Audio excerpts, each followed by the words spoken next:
দর্শক আছি পাটুরিয়া পদ্মা নদীতে। দর্শক এখানে জেলে ভাইরা খুব সুন্দর সুন্দর মাছ ধরে নিয়ে আসছে বড়শি দিয়ে।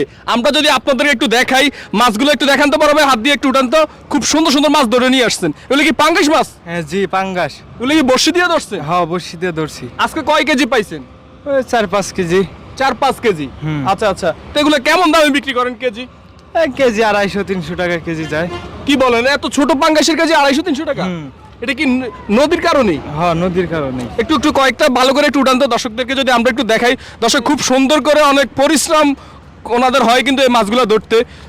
এটা কি মাছ? এটা বাগার মাছ, এই একটা গাইরা মাছ, এই আরেকটা আছে ভোলা মাছ। আচ্ছা আচ্ছা, মানে এই মাছগুলো পান নাই বেশি? না না, নদীতে এগুলো মাছ কি ছোট? হ্যাঁ, ছোট ছোট আচ্ছা। ছোট বর্তমান। এই যে এই মাছটা উঠান তো, পাঙ্গাস। এটা হচ্ছে নদীর পাঙ্গাস। দর্শক ছোট ছোট পাঙ্গাস ওনারা পাইছে, বড় পাঙ্গাস পান নাই। বড় পাঙ্গাস কবে পান? না, বড় পাঙ্গাস এই বড়শিতে ধরে না, জালে ধরে।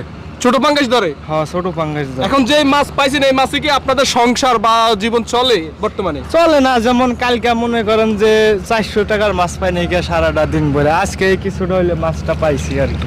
আচ্ছা, আমরা যদি দর্শকদেরকে একটু দেখাই, দর্শক ভালো করে একটু দেখেন, আমার ক্যামেরাম্যান যদি একটু সুন্দর করে দেখায়। এই যে ওনারা আসলে বেশি মাছ পায় নাই, তো আসলে কোনো রকম ওনাদের সংসার চলে। দর্শক সবাই সবাই এই ভিডিওটা শেয়ার করে দিবেন। সবাই সবাই ভালো থাকবেন, সুস্থ থাকবেন। আজকের জন্য এখানেই বিদায়।